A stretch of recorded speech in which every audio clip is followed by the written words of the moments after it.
Hello students, मैं अजीज़ बोहरा आप सभी का अपना वाला यूट्यूब चैनल में स्वागत करता हूं। इस वीडियो से यूट्यूब से मेरी जो भी अर्निंग हो गया, जो अर्निंग हो रही है, उसका 10% गरीब बच्चों को फ्री एजुकेशन प्रोवाइड करने में किया जाएगा, तो सपोर्ट करते रहिए। तो आज हम 11th class physics chapter number 11 thermal properties of matter का टॉपिक पढ़ेंगे, थर्मल एक्सपांशन। इस टॉपिक को मैं बहुत ही अच्छे से, बहुत ही इजी वे में एक्सप्लेन करने वाला हूँ, इसलिए इस वीडियो को पूरा देखिएगा।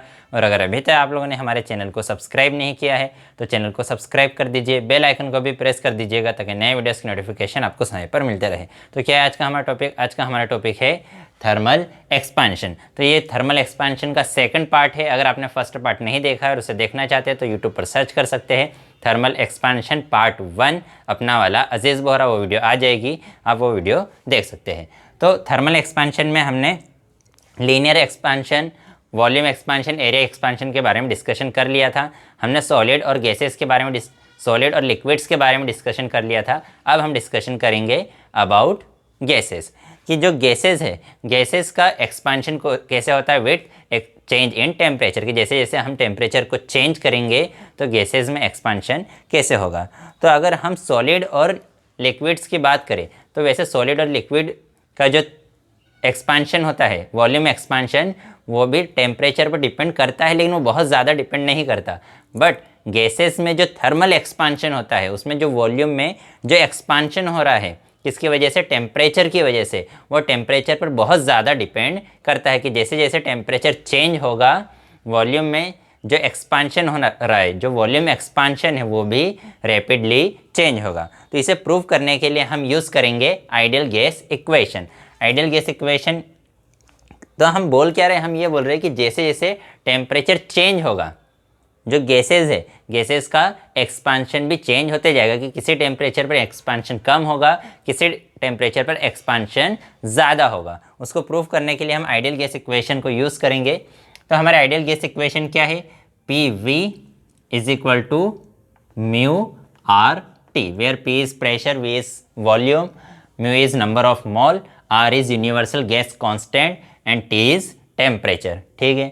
अब अगर हम कंसीडर करेंगे प्रेशर इज कांस्टेंट, अगर प्रेशर कांस्टेंट, इसको दे देते हैं equation number 1। If pressure is constant, अगर प्रेशर कांस्टेंट है तो अगर हम टेम्परेचर में चेंज करेंगे तो वॉल्यूम में भी क्या होगा? चेंज होगा। क्यों? क्योंकि P तो कांस्टेंट है, P में चेंज हो नहीं सकता। म्यू और R भी क्या है? कांस्टेंट। तो अगर टेम्परेचर चेंज होकर कितना हो गया? Delta T। म्यू और R तो एज इट इज़ रहेगा, P कांस्टेंट है, वो भी एज इट इज़ रहेगा। तो जब टेम्परेचर में चेंज होगा तो वॉल्यूम में भी चेंज होकर वॉल्यूम कितना हो जाएगा? Delta V। इसे मैंने दे दिया इक्वेशन नंबर 2, कि जब टेम्परेचर चेंज होकर डेल्टा T हुआ तो वॉल्यूम में भी चेंज हुआ डेल्टा V। अब हम कर देंगे इक्वेशन 2 डिवाइडेड बाई इक्वेशन 1। तो इनको डिवाइड कर देते हैं, तो लेफ्ट वाले से डिवाइड हो जाएगा, राइट वाले से डिवाइड हो जाएगा। तो इक्वेशन क्या बन जाएगी? Delta V, P delta V upon P V is equal to mu R delta T upon mu R T. यही इक्वेशन बनेगी। पहले हमने इक्वेशन नंबर 2 लिख दी और उसके अपॉन में इक्वेशन नंबर 1 लिख दी। इस P से ये P क्या हो जाएगा? कैंसल। म्यू आर से म्यू आर क्या हो जाएगा? कैंसल। अब इस T के मल्टीप्लाई में, डेल्टा T के मल्टीप्लाई में कुछ नहीं लिखा है तो 1 लिख सकते हैं क्या? डेल्टा V के मल्टीप्लाई में कुछ नहीं लिखा तो 1 लिख सकते हैं क्या? बिल्कुल लिख सकते हैं। डेल्टा V अपॉन V, ठीक है।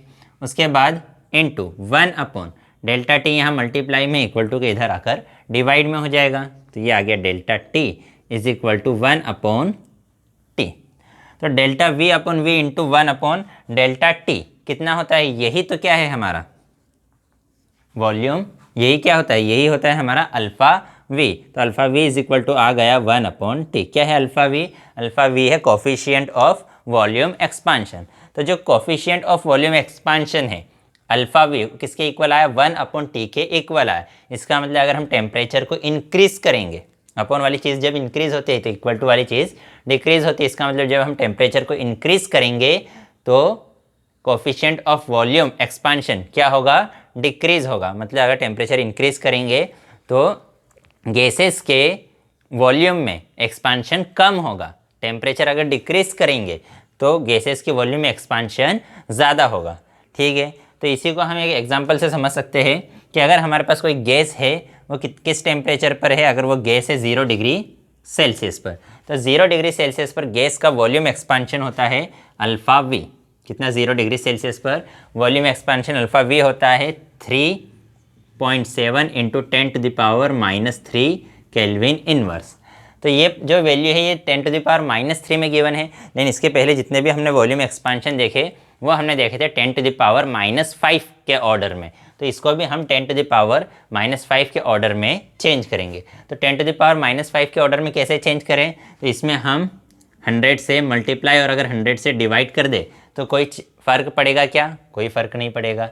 ये जो 100 है इस 100 को ही हम क्या लिख सकते हैं, इस 100 को एज इट इज़ रहने दीजिए। ये अपॉन वाला जो 100 है इसी को हम 10² लिख सकते हैं क्या? बिल्कुल लिख सकते हैं। 3.7 को अगर 100 से मल्टीप्लाई करेंगे तो कितना हो जाएगा? 370 हो जाएगा। 3.7 को अगर 100 से मल्टीप्लाई करेंगे तो ये जो डेसिमल है वो 2 डिजिट्स पीछे चले जाएगा, तो ये 1 और 2 मतलब डेसिमल हमारा यहाँ आ जाएगा। ठीक है, ये है 10⁻⁻3, ये है 10⁻²। 10⁻² को अगर ऊपर ले जाएंगे तो 10 कितना हो जाएगा? -2। कभी भी पावर को न्यूमरेटर से डिनोमिनेटर में या डिनोमिनेटर से न्यूमरेटर में ले जाते हैं तो पावर का साइन चेंज हो जाता है, तो उसकी पावर कितनी हो जाएगी? 10⁻²। तो ये वैल्यू आ गई 370 माइनस बेस सेम होने पर पावर्स का क्या हो जाता है? एडिशन। तो -3 -2 कितना हो जाएगा? 10⁻⁻5 और केल्विन इनवर्स जो है हमारा एज इट इज़। तो 0 डिग्री सेल्सियस पर जो वॉल्यूम एक्सपांशन होता है गैसेस का वो कितना होता है? 370 इंटू 10⁻⁵ केल्विन इनवर्स। अब अगर हम टेम्परेचर इंक्रीज करें, टेम्परेचर इंक्रीज करके रूम टेम्परेचर कर दे, रूम टेम्परेचर हम जनरली किसे कंसिडर करते हैं? 27 डिग्री सेल्सियस को। इसमें थोड़ा 1-2 डिग्री ऊपर नीचे हो सकता है।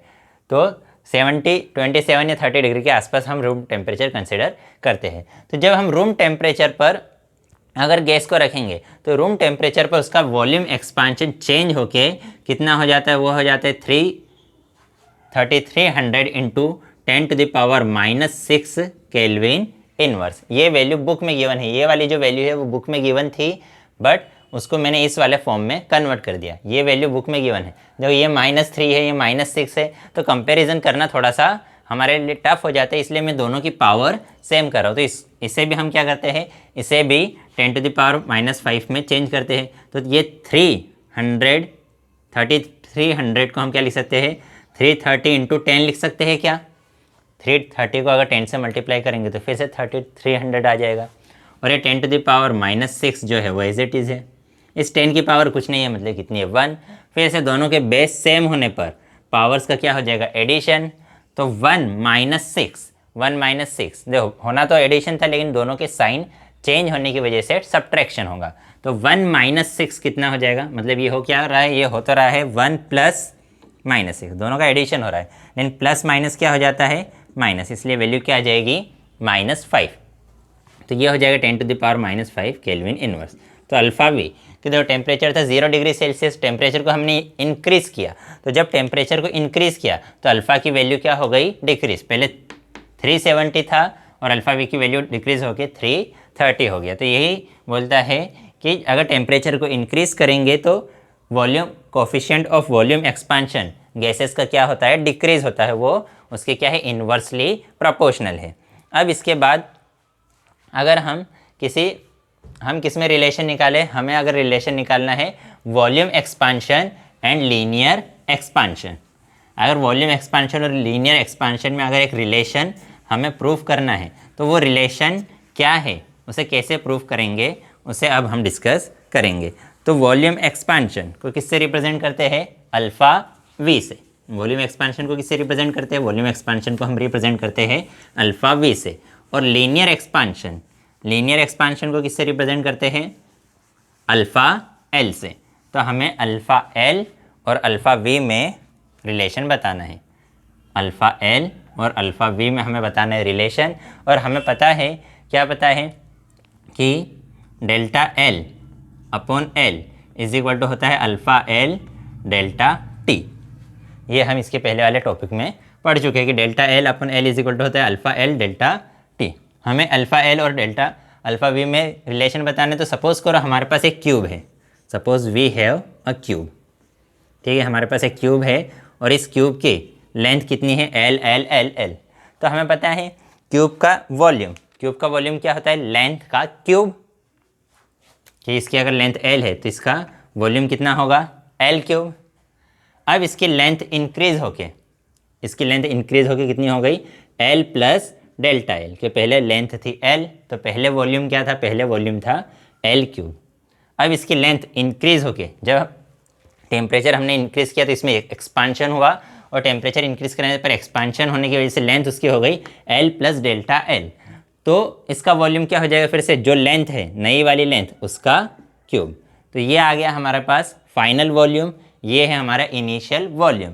तो अगर हमें चेंज इन वॉल्यूम निकालना है तो चेंज इन वॉल्यूम क्या होगा, final volume minus initial volume, कि फाइनल वॉल्यूम में से इनिशियल वॉल्यूम को माइनस कर दिया। अब यहाँ पर इसे सॉल्व करना है तो इसके लिए हमें एक फॉर्मूला पता होना चाहिए, a plus B whole cube का फॉर्मूला आना चाहिए। तो ये फॉर्मूला क्या होता है, ये फॉर्मूला होता है a cube plus B cube plus 3a square B plus 3ab square. क्या होता है ये formula, a plus B whole cube is equal to a cube plus B cube plus 3a square B plus 3ab square. तो इसको learn कैसे करना है, देखो फर्स्ट वाले का क्यूब कर दो, सेकंड वाले का क्यूब कर दो, फिर प्लस 3 फर्स्ट वाले का स्क्वायर करो और उसमें सेकंड से मल्टीप्लाई कर दो, प्लस 3 फर्स्ट वाले को एज इट इज कर रखो और सेकंड वाले का स्क्वायर कर दो। तो यहाँ पर इस फॉर्मूले को हमें सॉल्व करना है तो फर्स्ट का क्यूब प्लस सेकंड का cube plus 3 into first square into second, ठीक है, plus 3 into first into second square. तो ये पूरा हो गया हमारा से सॉल्व और माइनस एल क्यूब। तो ये प्लस के एल क्यूब से माइनस का एल क्यूब क्या हो गया, कैंसिल। अब देखो जो डेल्टा एल है, delta L is very small, delta अगर बहुत स्मॉल है तो जो डेल्टा एल स्क्वायर है वो भी बहुत स्मॉल रहेगा।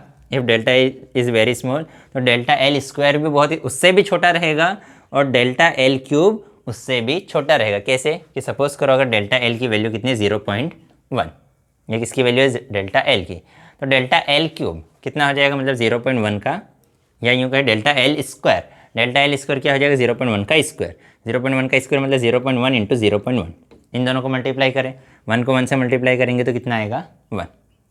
अब पॉइंट लगाना है तो यहाँ पर 1 वैल्यू के बाद पॉइंट था, यहाँ भी 1 वैल्यू के बाद पॉइंट, तो यहाँ 1 + 1 तो 2 वैल्यू के बाद पॉइंट लगाना पड़ेगा। मल्टीप्लिकेशन में ऐसा ही होता है ना, 0.1 को 0.1 से अगर मल्टीप्लाई करें तो 1 को 1 से मल्टीप्लाई किया ये, तो आंसर आ गया 1 0 0, ठीक है। 1 को 1 से, 1 को 0 से, 0 को 1 से, 0 को 0 से, ये वैल्यू आई, इन दोनों को ऐड किया 1 0 0, तो 1 और 2, तो 2 डिजिट्स के बाद हमें पॉइंट लगाना पड़ेगा, तो 2 डिजिट्स के बाद हमने पॉइंट लगा लिया। तो वैल्यू क्या थी 0.1, और जब 2 उसका स्क्वायर निकाला तो कितना है 0.01, तो स्क्वायर और छोटा हो गया और जो क्यूब है वो और भी छोटा हो जाएगा। तो अगर डेल्टा एल की वैल्यू छोटी है तो डेल्टा एल स्क्वायर और उससे भी छोटा हो जाएगा और डेल्टा एल क्यूब उससे भी बहुत छोटा हो जाएगा। तो इसलिए हम ये कंसिडर कर लेते हैं कि ये जो वैल्यू है ये अप्रोक्सीमेट 0 के इक्वल है, ये वाली जो वैल्यू है ये अप्रोक्सीमेट 0 के इक्वल है। तो ये दोनों वैल्यू अप्रोक्सीमेट 0 के इक्वल है, तो इसलिए इस टर्म को भी हम हटा देते हैं, इस वाले टर्म को भी हम हटा देते हैं। तो हमारे पास delta V is equal to कितना आ जाएगा, डेल्टा वी आ जाएगा, ये कैंसिल, ये अप्रोक्सीमेट 0, अप्रोक्सीमेट डेल्टा वी किसके इक्वल आ गया हमारे पास 3l² डेल्टा एल के इक्वल आ गया, क्योंकि इसको भी हमने अप्रोक्सीमेट 0 के इक्वल कंसिडर किया, उसमें किसी से भी मल्टीप्लाई करेंगे 0 ही आ जाएगा और ये तो कैंसिल हो ही गया था, ठीक है। अब यहाँ पर अगर हम l से मल्टीप्लाई करें और अगर l से डिवाइड कर दें तो कोई फ़र्क पड़ेगा क्या किया हमने, l से मल्टीप्लाई किया और l से डिवाइड कर दिया। इधर है ये हमारा delta v is equal to approximate equal या इक्वल मैंने लिख दिया, 3 जो है वो as it is l² into L कितना हो जाएगा l³ और ये हमारा क्या है, ये हमारा डेल्टा l/l। अब l³ ही क्या होता है, l³ ही क्या था हमारा वॉल्यूम, इनिशियल वॉल्यूम को हम कंसिडर कर लेते हैं v। तो इसकी स्पेस पर मैं लिख देता हूँ, क्या लिख दूँ, नेक्स्ट स्टेप में लिखूँ क्या, चलो delta v is equal to 3v delta l/l। ये v यहाँ मल्टीप्लाई में इक्वल टू इधर आकर डिवाइड में हो जाएगा, v है ना, l है ना, हाँ, तो delta v upon v is equal to 3, delta l upon l, delta l upon l ये किसके इक्वल होता है, अल्फ़ा l डेल्टा t। तो इसकी स्पेस पर हम लिख देंगे, इसकी स्पेस पर क्या लिखेंगे, अल्फ़ा l डेल्टा t। ठीक है, अब डेल्टा t यहाँ मल्टीप्लाई में, इसके मल्टीप्लाई में 1 लिखे तो कोई फ़र्क नहीं पड़ेगा, डेल्टा t यहाँ मल्टीप्लाई में इक्वल टू क्या इधर आकर डिवाइड में हो जाएगा, तो delta v upon v into 1 upon delta t is equal to 3 alpha l। अब delta v upon v into 1 upon delta t यही क्या होता है, delta v coefficient of volume expansion, यही क्या होता है, कोफिशिएंट ऑफ वॉल्यूम एक्सपांशन। तो alpha v is equal to क्या आ गया हमारे पास, 3 अल्फ़ा l। तो हमें अल्फ़ा l और अल्फ़ा v में रिलेशन बताना था, तो alpha v is 3 times of alpha l, कि जो लीनियर एक्सपांशन है उसके 3 टाइम के इक्वल रहेगा कौन, वॉल्यूम एक्सपांशन। आप चाहे तो इसका स्क्रीनशॉट ले लीजिए, मैं इसे रब कर देता हूँ। अब इसके बाद हम फिर से अगर एक रोड की बात करें, तो एक रोड को अगर हमने टेम्परेचर दिया, उसका टेम्परेचर अगर इंक्रीज़ किया, तो अगर टेम्परेचर इंक्रीज़ करेंगे तो क्या होगा, क्या होगा, उसमें एक्सपांशन होगा, एक्सपांशन होगा। लेकिन अगर उसे हम एक रिजिड सपोर्ट से बांध दें, क्या करें उसे, अगर एक रिजिड सपोर्ट से बांध दें, मतलब उसको अगर एक्सपांशन ना होने दें, अगर उसमें एक्सपांशन नहीं होने देते हैं, तो फिर क्या होगा, इसके बारे में अब हम डिस्कशन करेंगे। क्या बोल रहा हूँ मैं, कि हमारे पास है एक रोड, ठीक है, ये सपोज़ करो हमारे पास एक ये रोड है, इस रोड को हमने रिजिड सपोर्ट से बांध दिया, कि यहाँ पर एक वॉल लगा दी है, एक रिजिड वॉल, यहाँ पर एक रिजिड वॉल लगा दी है। अब अगर हम इसको टेम्परेचर देंगे, टेम्परेचर अगर इससे देंगे, इसे अगर हम हीट देंगे, अगर इसका टेम्परेचर इंक्रीज़ करेंगे, तो इसमें क्या होगा, एक्सपांशन होगा, इसमें एक्सपांशन होगा मतलब इसकी लेंथ में फ्रैक्शनल चेंज होगा, मतलब delta l upon l। But ये जो रिजिड सपोर्ट है ये एक्सपांशन नहीं होने देगा, कि ये तो चाहती ही हो एक्सपांड होना, लेकिन यहाँ पर ये वॉल है, यहाँ पर ये वॉल है, तो ये एक्सपांड होने देगी क्या, वॉल उसे एक्सपांड नहीं होने देगी, मतलब वो उसके फ्रैक्शनल चेंज को रोकेगी, मतलब डेल्टा l अपॉन l को रोकेगी। मतलब वो क्या अप्लाई करेगी, कंप्रेसिव। देखो हमने 9th चैप्टर में पढ़ा था, डेल्टा l अपॉन l ही क्या होता है हमारा, strain, fractional change in length को ही हमने क्या कहा था, स्ट्रेन। तो ये जो स्ट्रेन है ये लेंथ उसे कंप्रेस कर रही है, फ्रैक्शनल चेंज को रोक रही है, मतलब उसे कंप्रेस कर रही है, मतलब जो वॉल है उसने कंप्रेसिव स्ट्रेन लगाया, वॉल ने क्या लगाया, कंप्रेसिव स्ट्रेन, कि रोड तो जाना चाहती है बाहर, लेकिन वॉल उसे अंदर दबा रही है, मतलब उस पर कंप्रेसिव स्ट्रेन लगा रही है। जब वॉल उसे कंप्रेस करना चाहेगी तो इस रॉड के अंदर एक रिस्टोरिंग फोर्स जनरेट होगा। क्या जनरेट होगा, रिस्टोरिंग फोर्स। और हमने 9th चैप्टर में पढ़ा था कि restoring force per unit area, restoring force per unit area मतलब F अपॉन A, उसी को हमने क्या कहा था, उसी को हमने कहा था स्ट्रेस।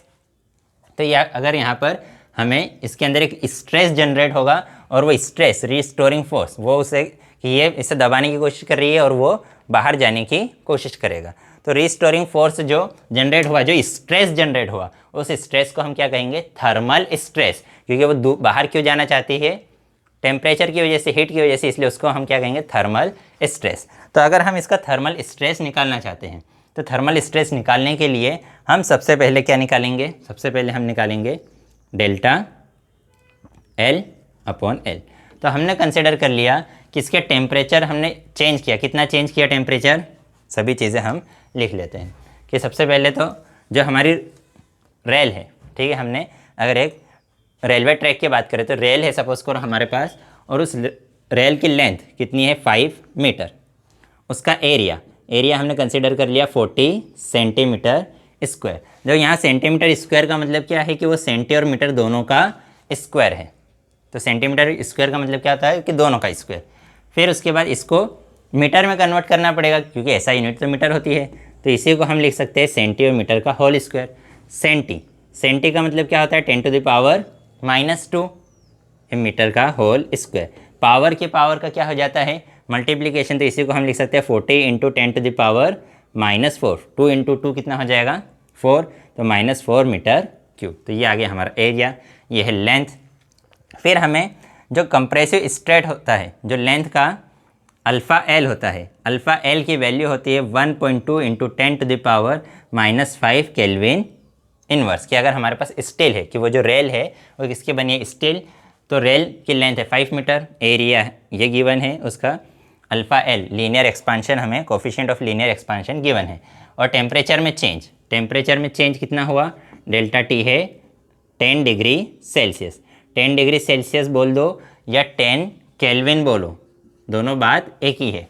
ये क्या है, चेंज मतलब कि उसमें कितना चेंज हुआ, तो डिग्री सेल्सियस में जितना चेंज होगा उतना ही केल्विन में चेंज होगा। कि डिग्री सेल्सियस है अगर 0 डिग्री सेल्सियस, तो 0 डिग्री सेल्सियस से हम हो गए 10 डिग्री सेल्सियस। उसी टाइप से जब 0 डिग्री सेल्सियस टेम्परेचर था तो केल्विन में कितना था, 273.15 केल्विन। तो ये चेंज होकर कितना हो जाएगा, 283.15 केल्विन। तो जब टेम्परेचर में 10 डिग्री का चेंज होगा तो केल्विन में भी, डिग्री सेल्सियस में 10 डिग्री टेम्परेचर चेंज, तो केल्विन में भी 10 वैल्यू ही चेंज होगी। तो केल्विन डिग्री सेल्सियस में बोलो, केल्विन में बोलो, बात एक ही है। ठीक है, सभी वैल्यू है। तो अब हम यहाँ से निकाल लेंगे डेल्टा एल अपॉन एल की वैल्यू। तो डेल्टा एल अपॉन एल कितना होता है, वो होता है अल्फ़ा एल डेल्टा टी। तो delta L upon L, alpha L की वैल्यू कितनी है, 1.2 इंटू 10⁻⁻5। डेल्टा टी की वैल्यू कितनी है, 10, इसकी पावर कुछ नहीं, मतलब कितनी है, 1। तो वैल्यू कितनी आ गई, 1.2 इंटू 10⁻⁻5 प्लस 1 -4। तो ये वैल्यू किसकी आई हमारे पास, डेल्टा एल अपॉन एल की वैल्यू आ गई। डेल्टा एल अपॉन एल हमने निकाल लिया। अब इसके बाद हम क्या निकालेंगे, हमने 9th चैप्टर में, फिर से 9th चैप्टर अगर आपने नहीं देखा है तो ये कुछ समझ में नहीं आएगा, तो आप पहले 9th चैप्टर को वीडियो प्ले लिस्ट में देख सकते हैं।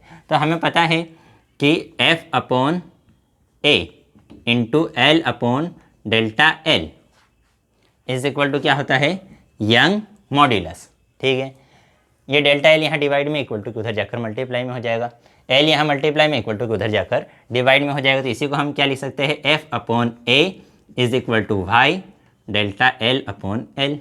ये इधर नीचे था, उधर ऊपर, इधर आकर नीचे। जो स्टील है, अभी हम किसकी बात कर रहे हैं, स्टील, तो स्टील के लिए वाई की वैल्यू होती है हमारे पास 2 into 10⁻11 newton metre -2। Delta L upon L की वैल्यू कितनी है हमारे पास, 1.2 इंटू 10⁻⁻4। ठीक है, 12 को 2 से मल्टीप्लाई करेंगे, 12 को 2 से मल्टीप्लाई करेंगे तो कितना आ जाएगा, 24। 1 डिजिट के बाद पॉइंट है तो 1 डिजिट के बाद लगा दिया पॉइंट। बेस सेम होने पर पावर्स का क्या होगा, एडिशन। तो 10⁻11 -4, 11 -4 कितना हो जाएगा, 7। तो ये हमारे पास किसकी वैल्यू है, F अपॉन ए की वैल्यू आ गई। तो F अपॉन ए मतलब हमारे पास क्या आ गया, स्ट्रेस आ गया। अब अगर हमें फोर्स निकालना है तो ए यहाँ डिवाइड में है, उधर जाकर मल्टीप्लाई में हो जाएगा। तो F is equal to A into 2.4 into 10⁻7। A क्या है, एरिया की वैल्यू है हमारे पास कितनी है, 40 इंटू 10⁻⁻4। तो 40 इंटू 10⁻⁻4 इंटू 2.4 इंटू 10⁻7। 40 को ही हम क्या लिख सकते हैं, 4 इंटू 10 इंटू 10⁻⁻4 इंटू 2.4 इंटू 10⁻7। 2.4 को 4 से 24 को 4 से मल्टीप्लाई करेंगे तो कितना आ जाएगा, 96। 2.4 को 4 से मल्टीप्लाई करेंगे तो 96। 1 डिजिट के बाद पॉइंट है तो यहाँ भी 1 डिजिट के बाद हमने लगा दिया पॉइंट। इसकी पावर कुछ नहीं है, मतलब 1 1 2 1 2 3, तीनों के बेस सेम है तो पावर्स का एडिशन। तो 7 और 1 कितना हो जाएगा, 8। 8 -4, तो 8 -4 कितना हो जाएगा, 4। 10⁻9.6 को अप्रॉक्सीमेट 10 कंसिडर कर सकते हैं, इंटू 10⁴। इसकी पावर कुछ नहीं मतलब 1। तो 10⁴ 10⁻1 और 10⁴ बेस सेम होने पर पावर्स का एडिशन, तो 10⁵। तो फोर्स अप्रोक्सीमेट कितना आ गया हमारे पास, अप्रोक्सीमेट 4 आ गया 10⁵। मतलब यहाँ पर ये जो रिस्टोरिंग फोर्स जो लग रहा है कि ये जो रेल है, ये जो बाहर फोर्स लगाएगी, कितना फोर्स लगाएगी, 10⁵। बहुत ज़्यादा फोर्स हो गया, 10⁵।